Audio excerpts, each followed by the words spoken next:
Good morning all of you. Welcome to our maths mam channel. என்ன பண்ணுறீங்க? நல்லா படிக்கிறீங்களா சாமி?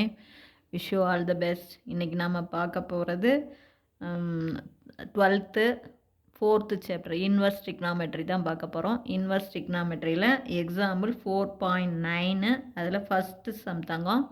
ஏதாச்சும் சந்தேகமாக இருந்தால் கேளுங்க கண்ணு. ஒன்றுமே இல்லை, இந்த ரெண்டு ட்ரையாங்கிள் இருந்தால் போதும், வேல்யூ கண்டுபிடிச்சி அப்படியே அடித்து போட வேண்டியது தான். புரியுதா? நீ இன்வர்ஸ் ட்ரிக்னாமெட்ரி அப்படின்னு பயந்து போயிடாத. அதெல்லாம் ஒன்றுமே இல்லை. இது ஜஸ்ட்டு அப்படியே சும்மா ஒன்றுமே கிடையாது, சரியா? அப்படியே ட்ரையாங்கிள் போட்டு டேன் 30 டிகிரி 60 டிகிரி 90 டிகிரி 45 டிகிரிக்கு வேல்யூ கண்டுபிடிக்க தெரிஞ்சாவே இந்த சாப்டரை நீ ஃபுல் மார்க் வாங்கலாம். சரி, இப்போ பாரு எக்ஸாம்பிள் 4.9ல் first sum. Tan inverse of -√3 கண்ணா 60 30 டிகிரி 60 டிகிரி 90 டிகிரி ட்ரையாங்கிள் வரைஞ்சிக்கோ.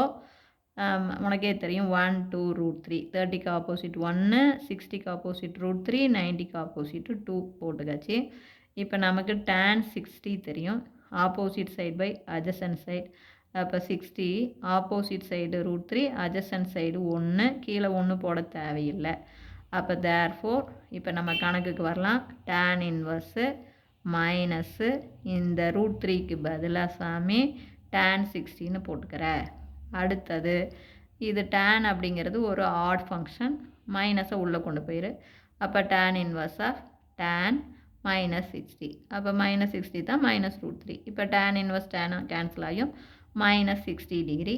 அப்போ -π/3 60 டிகிரியை π/3ன்னு எழுதலாம் தங்கம். அப்போ கண்டிப்பாக -π/3 -π/2க்கும் +π/2க்கும் இடையில இருக்கும். இவ்வளோ தான் சாமி. பார் ஆன்சர் கண்டுத. √3க்கு tan 60 மைனஸை உள்ளே கொண்டு போகிறேன். இவ்வளோ தான் கண்ணு ஆன்சரே -60 டிகிரி தான். இப்போ புரிஞ்சுதா? அதே மாதிரி தான் எக்ஸாம்பிள் 4.9ல் second sum. tan inverse of tan 3π/5. இது என்ன ஆங்கிள்னு பார்க்கலாம் கண்ணு. ஏன்னா tan இன்வர்ஸும் டேனும் நம்ம அடிச்சுட்டா இதுதான் ஆன்சர் வருமா அல்லது வராதா அப்படின்னு பார்க்கலாம். நாம் கண்டுபிடிக்கிற ஆன்சர் கண்ணு இந்த ரேஞ்சில் தான் இருக்கணும். -π/2 +π/2க்கு இடையில இருக்கணும். அதுக்குள்ளே இருக்கிற ஆன்சர் தான் நமக்கு சூட்டபிள். புரியுதா? இல்லைன்னா நாம் நாட் சூட்டபிள். இப்போ பாரு 3π/5 3 × πன்னா 180 / 5. இதை அடித்து போட்டேன்னா கண்ணு 36. பாரு 180ல் 3 5s are 15, மீதி 3 30, 6 5 30. இப்போ புரியுதா கண்ணு? 180 அடிச்சுப்பார். 3 1 5 is 5, 3 5s are 15, reminder 3 30, 6 5s are 30. இதை மல்டிபிள் பண்ணி பார்த்தீங்கன்னா 108. அப்போ கண்டிப்பாக 108 -90க்கும் +90க்கும் இடையில வராது. π/2னா 90 தானே. அப்போ நம்ம அப்படியே அடிச்சுட்டு இந்த ஆன்சர் போட்டோம்னா தப்பு. அப்போ இந்த ஆங்கிளை நம்ம சிம்பிளிஃபை பண்ணணும். இதுக்கு இடையில இருக்கிற மாதிரி நம்ம கொண்டாடணும். அப்போ tan இன்வர்ஸ்குள்ளே டேனு 3π/5 π - 2π/5ன்னு எழுதலாம். பாருங்க பாரு, நம்ம ஒவ்வொரு ஸ்டெப்பும் செய்யும்போது வெரிஃபை பண்ணிக்கணும். அப்போ இங்கே பெருக்கணினா பாரு 5π 5πயில் 2π போச்சுன்னா 3π/5 வந்துருச்சா? அப்போ இந்த 3π/5 நான் என்னென்னு எழுதலாம்? π - 2π/5. ஆனால் ஒன்றும் பெரிய விஷயம் இல்லைங்க. பாருங்க, 5ல் 3 போச்சுன்னா 2. அப்போ π - 2π/5 அவ்வளோதான். அப்போ புரியுதா? அப்படியே கழிச்சு போட வேண்டியதுதான் இங்கே. அப்போ 5ல் 3 போச்சுன்னா 2. அப்போ π - 2π/5. இப்போ கண்ணு பையிலேருந்து ஒரு ஆங்கிளை கழிக்கிறோம். அப்போ பையிலேருந்து ஒரு ஆங்கிளை கழிக்கும்போது பை அப்படின்னா உனக்கு 180 டிகிரி. இது பை. ஆங்கிளை கழிக்கும்போது என்ன குவாட்ரன்? Second quadrant. செகண்ட் குவாட்ரனில் டேனோடைய சிம்பிள் மைனஸ். பாரு, இந்த tan இன்வர்ஸ் அப்படியே தான் இருக்கும். இப்போ செகண்ட் குவாட்ரன் அப்படிங்கும்போது டேனோடைய சிம்பிள் மைனஸ். டேனு பை மைனஸோடு சேரும்போது மாறாது.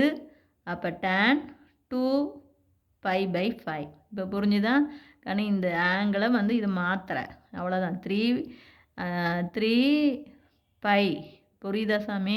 3π / 5 அப்படிங்கிறத நமக்கு சூட்டபிளாக இருக்கிற ஆங்கிளாக மாற்றணும். அதுக்காக தான். இப்போ தெரியுதா? ஏன்னா இது 108, அது -90க்கும் +90க்கும் இடையில இருக்காது. இதுக்குள்ளே வர மாதிரி ஆங்கிளை மாற்றணும். அதனால் இந்த ஆங்கிளை எப்படி பிரித்து எழுதுகிறோம்? π - 2π/5ன்னு பிரித்து எழுதுகிறோம். பாரு நம்ம கணக்கும் சரியாக வரணும், ஆங்கிளும் என்ன பண்ணணும், நமக்கு வேறு ஆங்கிள் வரணும். அப்போ தேர்ஃபோர் இது செகண்ட் குவாட்ரண்ட் டேனுடைய குறி மைனஸு, டேன் பை மைனஸோட சேரும்போது மாறாது. அப்போ டேன் தான்.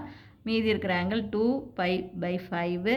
இந்த மைனஸை உள்ளே கொண்டு போயிரு. அப்போ டேன் இன்வர்ஸ்க்குள்ளே டேன் மைனஸ் 2π/5. அப்போ டேன் இன்வர்ஸ் டேன் அடிச்சுட்டு மைனஸ் 2π/5 வந்து பிலாங்ஸ் டு -π/2 டு +π/2. புரிஞ்சுதா தங்கம்? இல்லை எனக்கு இது வந்து ரொம்ப குழப்பதாக இருக்குது அப்படின்னா உனக்கு பாருதா, டேன் இன்வர்ஸ் ஆஃப் டேனு 108 அப்படின்னு எழுதலாமா? நம்ம சிம்பிளிஃபை பண்ணது தானே 108 டிகிரி. இந்த 108 டிகிரியை நான் என்னென்னு எழுதலாம்? Tan இன்வர்ஸ்க்குள்ளே டேனு 180 minus 72. 180ல் 72 கழிச்சா 108 தானே வரும். இப்போ இது என்ன பாரு, டேன் இன்வர்ஸ் அப்படியே இருக்கும். இது செகண்ட் குவாட்ரண்டா, 180லேருந்து ஒரு ஆங்கிளை கழிக்கிறோம்னா செகண்ட் குவாட்ரண்ட். அப்போ செகண்ட் குவாட்ரண்டில் டேனுடைய குறி மைனஸு, டேன் 180ஓடு சேரும்போது மாறாது. அப்போ டேன் மீதி இருக்கிற ஆங்கிள் 72. பாருக்கண்ணே, இது வந்து இந்த மைனஸ் வந்து எதுக்காக, குவாட்ரண்ட்டை குறிக்கிறதுக்காக. அப்போ செகண்ட் குவாட்ரண்ட்டில் டேனுடைய குறி மைனஸு, டேன் 180 மைனஸோட சேரும்போது, இந்த 180 மைனஸோட சேரும்போது மாறாது. அப்போ டேன் 72 மைனஸை உள்ளே கொண்டு போயிரு. அப்போ tan inverse of tan -72, tan இன்வர்ஸும் டேனும் கேன்சல் ஆயிரும், -72. அப்போ -72 கண்டிப்பாக -90க்கும் +90க்கும் இடையில இருக்கும். -72 தான் -2π/5ன்னு போடுறோம். தெரியுதா? இங்கே பைக்கு பேர் 180 போட்டு 5ஆல் அடிச்சு பாரு, 36, 36, 2, 72. இவ்வளோ தான் தங்கம். புரியுதா சாமி?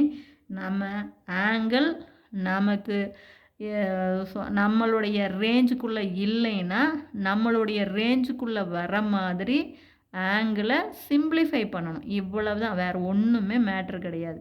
கொடுத்துருக்குற ஆங்கிள் நம்ம ரேஞ்சில் இல்லை. அப்போ இது நம்ம ரேஞ்சுக்குள்ளே வர மாதிரி π - 2π/5. இது second quadrant minus, tan pi மைனஸோட சேரும்போது மாறாது 2π.